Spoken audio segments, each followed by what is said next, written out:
RIMS में स्वास्थ्य मंत्री द्वारा दिए गए डॉक्टर के सस्पेंशन को वापस लेने की मांग के साथ डॉक्टर्स स्वास्थ्य मंत्री के आवास पहुंचे, जिसके बाद सस्पेंशन वापसी और कई मांगों को लेकर डॉक्टरों का मंत्री बन्ना गुप्ता के साथ बैठक चली, जिसमें रिम्स के निलंबित डॉक्टर अनीस का निलंबन वापस लिया गया। स्वास्थ्य मंत्री बन्ना गुप्ता ने बताया कि निलंबन वापस लेते हुए डॉक्टर अनीस को शो कॉज किया गया है। बता दें कि बीते दिन स्वास्थ्य मंत्री बन्ना गुप्ता ने रिम्स में निरीक्षण के दौरान कुव्यवस्था देख ड्यूटी पर तैनात सीएमओ को सस्पेंड किया था। इस बैठक में आईएमए और झांसा के अधिकारी भी शामिल हुए। बैठक में H3N2 पर भी चर्चा हुई। स्वास्थ्य मंत्री बन्ना गुप्ता ने कहा कि H3N2 हांगकांग इन्फ्लुएंजा से बहुत घबराने की जरूरत नहीं है। क्लिनिकल इस्टेब्लिशमेंट एक्ट और मेडिकल प्रोटेक्शन एक्ट को लेकर के भी स्वास्थ्य मंत्री के साथ आईएमए और झांसा के पदाधिकारियों के बीच बातचीत हुई। आप केवल ये छोटे मुद्दे पर इतने लोग जुटे हैं बात करने के लिए। H3N2 वायरस खास करके देखिए ऐसा है, एक एक करके मैं आपके सारे सवाल का जवाब दे देता हूँ। देखिए जो सीएमओ वगैरह भी हैं, जो चिकित्सक हैं, वो सारे लोग हमारे हैं, और जितने चिकित्सक और जितने पैरामेडिकल स्टाफ या जितने भी हमारे मेडिकल स्टाफ है सब हमारे हैं, और मैं इस टीम का कैप्टन हूँ। मुझे कभी अच्छा नहीं लगेगा कि मैं किसी को सस्पेंड करूँ, किसी को मेरे चलते परेशानी हो, लेकिन व्यवस्था को सुधार करना भी मेरा धर्म है, मेरा दायित्व है। तो कल हमने थोड़ा अव्यवस्था देखा था, उस अव्यवस्था देखने के बाद थोड़ा हमने नाराज़गी व्यक्त की थी, और नाराज़गी व्यक्त करके हमने कहा था कि इन लोगों को सस्पेंड करो। लेकिन फिर वो लोग हमारे पास चिकित्सक भी आए और वो लोग भी आए हैं। इंग्लिश में कहावत है, you do a mistake is not a mistake, you do not accept the mistake is the mistake, as the mistake that is the mistake. गलती करना गलती नहीं है, गलती को रियलाइज नहीं करना, गलती की पुनरावृत्ति करना गलती है। अब यदि लोग आए हैं और आकर ये कह रहे हैं कि नहीं हम उसमें सुधार करने के लिए प्रयास करेंगे, गलती तो हुई है, तो हमने कहा कि ठीक है, सस्पेंशन हटाकर एक एक शोकॉज करके उनसे कारण पेक्षा करेंगे और उम्मीद करेंगे कि व्यवस्था में सुधार हो। और इसी के लिए वो आए नहीं हैं, वो आक्रोश व्यक्त करने नहीं आए हैं, मैंने बुलवाया है। रिम्स की व्यवस्था को सुधार करने के लिए भी बुलवाया है, और झांसा के लोगों को भी बुलाया है।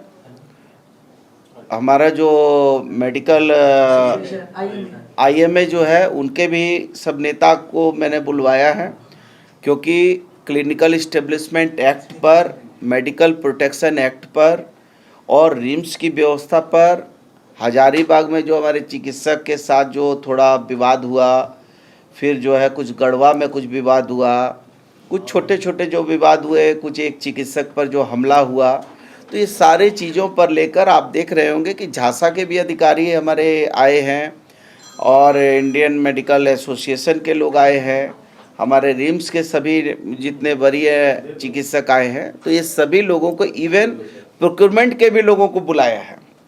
तो कहाँ पर कमी खामी हो रही है, वो सारी चीज़ों को हम विस्तार से बातचीत करने के लिए बुलाए। यहाँ कोई किसी को आक्रोश व्यक्त करने नहीं आया है। हम सारे लोग मिलकर कैसे इन चीज़ों में सुधार करें, इसके लिए ये चिंतन बैठक हो रही है। सब लोगों का विचार लिया जा रहा है कि हमारा जो है हाउस कीपिंग में क्या गड़बड़ी हो रही है, हमारे वहाँ जो है रिम्स में कितने हमारा जो है लिफ्ट बंद पड़े हुए हैं, कहाँ पर जो है लॉन्ड्री में दिक्कत हो रही है, भोजन में दिक्कत हो रही है, लोगों को कैसे परेशानी हो रही है, ट्रॉली में नहीं है। तो बहुत चीज़ों पर हम लोग डेप्थ में, विस्तार में बातचीत कर रहे हैं। फिर मेडिकल जो है क्लिनिकल इस्टेब्लिशमेंट एक्ट पर बात कर रहे हैं, PCPNDT एक्ट पर बात कर रहे हैं, मेडिकल प्रोटेक्शन एक्ट पर बात कर रहे हैं। तो ये चर्चा हो रही है, और मैं समझता हूँ कि इतने बड़े चिकित्सक पूरे राज्य के जुटे हैं, तो एक अच्छा निष्कर्ष निकलेगा, अच्छा फलाफल होगा। क्या उसमें मेडिकल प्रोटेक्शन वाले मेडिकल प्रोटेक्शन एक्ट को हम लोगों ने, मुख्यमंत्री जी ने उसमें विमर्श के लिए लिखा है। हम लोग जल्दी ही मुख्यमंत्री जी से इस पर विमर्श करके फिर इस मामले को आगे बढ़ाएंगे। H3N2 खास करके जो इस्टेब्लिशमेंट वाले मामले में कहाँ तक बात नहीं, क्लिनिकल इस्टेब्लिशमेंट में बहुत बात आगे बढ़ी है।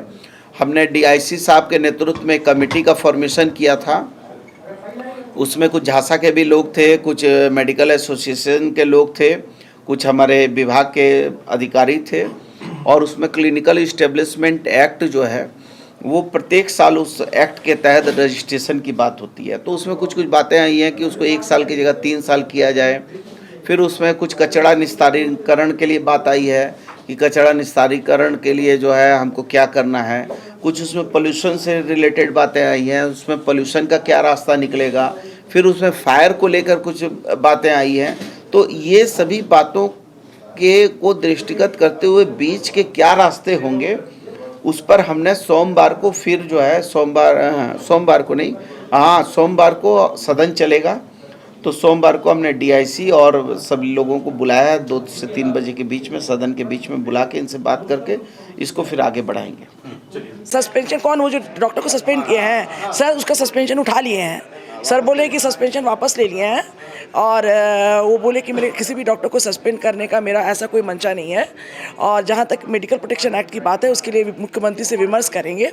और क्लिनिकल एस्टेब्लिशमेंट एक्ट में हरियाणा तर्ज पे सर ने उसकी सहमति की है और डीआईसी से सोमवार को बात भी करेंगे। और उसमें जो बायोमेडिकल वेस्ट और जो दूसरा जो है पॉल्यूशन कंट्रोल का जो मैटर है उसको डॉक्टर संस्थानों के हिसाब से कुछ संशोधित भी करेंगे ताकि वो लगे भी और संस्थानों को भी उसमें सुविधा हो।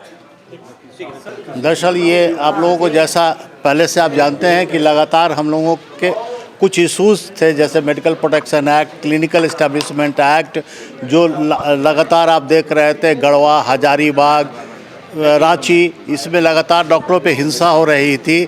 हमारे सरकारी चिकित्सक का बायोमेट्रिक को जो सैलरी से लिंक किया गया था। तो ये बहुत सारे इश्यूज़ थे जिन पे हम लोगों ने एक सांकेतिक स्ट्राइक भी किया था। 5 तारीख को कैंडल मार्च भी था और 13 तारीख से प्रस्तावित हमारा अनिश्चितकालीन स्ट्राइक था। तो इसमें सरकार जो है त्वरित इसमें सरकार ने पहल किया। 1 तारीख को सरकार ने एक कमेटी बना दिया, सरकार के द्वारा बनाया गया था, जिसमें डीआईसी के नेतृत्व में, जिसमें सरकार के पदाधिकारी थे, आईएमए और झांसा के लोग भी थे। और उसके बाद लगातार 2-3 बैठकें इस पे हुई, 1 को हुआ, 2 को हुआ, 3 को हुआ। और 3 तारीख के को जो है इस कमेटी का फाइनल रिकमेंडेशन, चाहे वो मेडिकल प्रोटेक्शन एक्ट हो, क्लिनिकल एस्टेब्लिशमेंट एक्ट हो, सरकार को सुपुर्द कर दिया गया है। अब जैसे आज मंत्री जी से इस संदर्भ में जो है हम लोगों की वार्ता हुई, काफ़ी पॉजिटिव बात हुआ मंत्री जी से। और उसमें ये तय हुआ कि मेडिकल प्रोटेक्शन एक्ट पे ऑलरेडी इन्होंने सारी प्रक्रिया पूरी कर ली है। मुख्यमंत्री से इनका विमर्श प्रस्तावित है। ये बोले कि यथाशीघ्र सोमवार तक हम लोग कर लेते हैं। जहाँ तक क्लिनिकल एस्टेब्लिशमेंट एक्ट की बात है, तो क्लिनिकल एस्टेब्लिशमेंट एक्ट में जो एक कल क्लिनिक था, कपल क्लिनिक था, 50 बेड तक के जो अस्पताल थे हरियाणा यूपी मॉड्यूल पे, उस पे लगभग सहमति बन गई है। कुछ बिंदु थे उसमें, जो कुछ क्लॉज हैं उसमें जो कमेटी बनाई गई है उन्होंने अपना रिकमेंडेशन सरकार को सुपुर्द कर दिया है। अब सरकार सोमवार को सब मंत्री जी ने उस पर फिर बैठक बुला ली है। तो सरकार गंभीर है, ये हम लोग देख रहे हैं, चाहे वो एसीएस लेवल पे हो, मंत्री लेवल पे हो, और ये काम हो रहा है इसमें। देखिए, अभी हम लोग माननीय मंत्री जी के आवास पर हैं और यहाँ पे आईएमए, झांसा और रिम्स की प्रबंधन टीम पूरी इकट्ठा है। माननीय मंत्री जी से सब सारी बिंदुओं पे चर्चा हुई।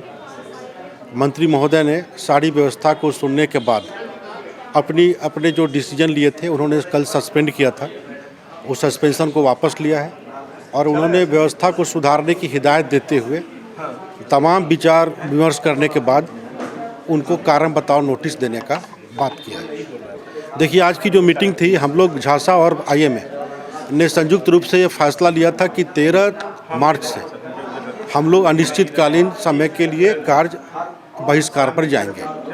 और हमारी मुख्य 5 मांगे थी।